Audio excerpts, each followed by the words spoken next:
What's up guys, Billy from Mad Max again, and today we're here to do a final, so-called final, I say that every time, but final review of my 10.3 Block 3 URGI, whatever you want to call it, build.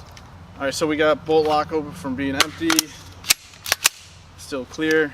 I want to start the video by saying if you got any needs for some steel targets, check out defensetargets.com, I'll link them below. Use the discount code MADMAX, M-A-D-M-A-X, 1D, 1X for 10% off your complete order. I just did a review a little while ago on their targets. Go check them out. They got all sorts of good shit. They got plate racks, they got poppers, they got steel targets with a whole mounting bracket system, and most importantly, they got the DONG GONG. Yeah. So MADMAX, 1D, 1X, no space for 10% off everything at defensetargets.com. Alright, let's get into it. So, the last time this looked a little bit different. There's a little bit of less stuff on it. And I've done some accuracy testing, added some new stuff, naturally. And as of now, it's done. I don't need anything else for it until I get into night vision, so who the hell knows when that's going to happen. Let's get into it, what's changed, and final thoughts. So I added a M300 Scout to this. I got a Ranger banded down. I got the cord and tape switch Ranger band down. That's probably not the most secure thing, but it's what I had, so it's what I'm using. I added some ergo grips on here. My original old gen EXPS 3 finally shit the bed.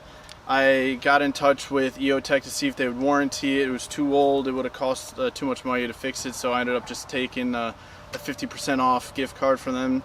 You can turn in all your old EOTechs that are from the era of thermal drift. But yeah, you turn it into them. They give you a discount code for 30% off all holographic sights and holographic sight magnification or magnifier combos, so I definitely took up on that and got me a new EXPS 3 in their FDE. It's FDE EXPS 3, brand new, no complaints. It's top of the line holographic sight. There's still the age-old battle of what's better, Aimpoint or EOTech. I'll take EOTech for field of view, and I like the reticle way more. Aimpoint, if like for home defense where you want it on all the time. But yeah, this isn't that. So, and it's what would be issued for the most part. Maybe not this specific model. It would have different markings, but that's neither here nor there. I'll take that for this gun because it is supposed to be inspired off of a future military rifle, which one day might end up being a clone-ish until I SBR it. But moving onward.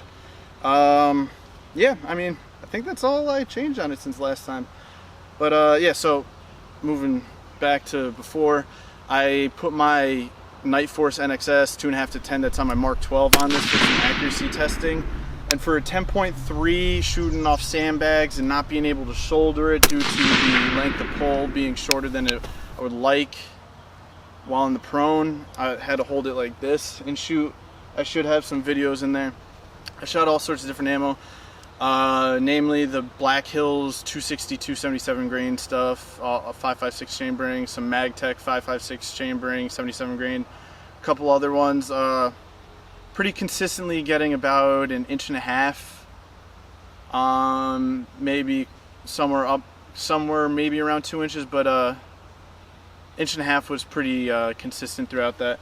And based on the conditions, my skill level, and the shortness of the barrel, I call that a win. I'm sure if I lock it into a lead sled and do it the right way to test the accuracy of the barrel, it'll come down to probably closer to 1 inch. It is a Colt barrel factory. They're known to be stupid accurate, so I am definitely confident in this, and plus I'm shooting it with a red dot, or holographic sight, sorry. It hits everything. I point at it, the optic zero, I put the dot on the target and it hits it. I have taken it out to 250-ish, out on a 12 by 20 piece of steel, and it makes hits with red dot. I mean, I gotta take a little bit more time, get my eyes adjusted to the distance, but it's capable of it. But just to go over real quick, if you haven't seen the other videos I've done on this, I'll link them above, but just to go over quickly everything else. Got a closed time war comp on it. If you want to know why, go check out the older videos. Geisley Super Gas Block, the Colt 10.3 factory barrel with the correct gas port size. I believe it's a .70, but don't quote me on that. A Geisley Mark 16 rail, which is used on the new URGIs that I think are actually starting to get fielded soon.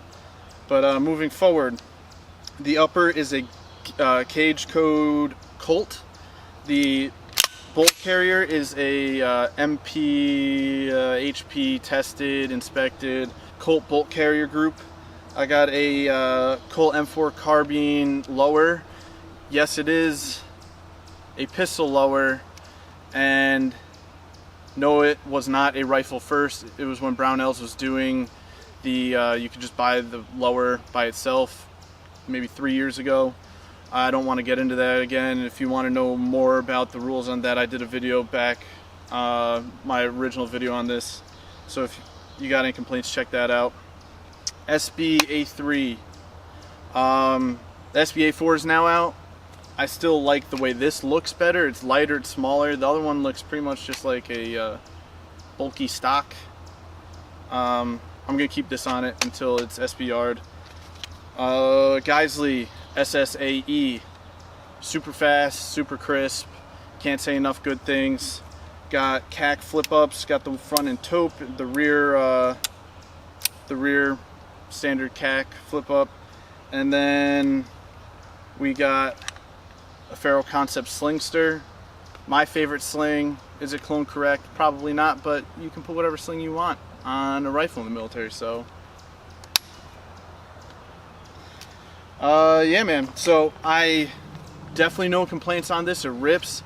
I am not going to lie, being that it's a Colt lower, and I'm used to shooting, the rest of my guns are arrows, and then I got one Brownells, but it's the same profiling as this. With the arrow lowers, you can get the mags in the mag well a lot easier because the beveled edge, and I wouldn't really call it a flared mag well, but I guess it is a flared mag well. But this takes a little more getting used to when you're getting it in there. It just takes more practice, whereas if you do this with an arrow, it'll slide right in. But yeah, I really have no complaints about this gun. It's set up perfectly the way I want it. Once or if I ever do get into NVGs and night shooting, this will definitely be my NVG gun. It's gonna be a lot going on, but I'm gonna get the Surefire SOCOM, put it on there, and LARP out, bro. Yeah, that's all I got for you. This is my final review on this. I'm gonna throw a couple more shooting clips in there, and if you like it, cool. If not, doesn't matter, it's not yours. But yeah, if you got any questions on it, drop them in the comments. If you got anything else to say, also drop it in the comments. If you liked the video, please like. If you didn't, eat a dick as always. If you don't subscribe already, my face should be right here. And if you want to check any more of my videos, they'll be right here and here. And it is what the algorithm of YouTube, they are what the algorithm of YouTube says you'll like of mine.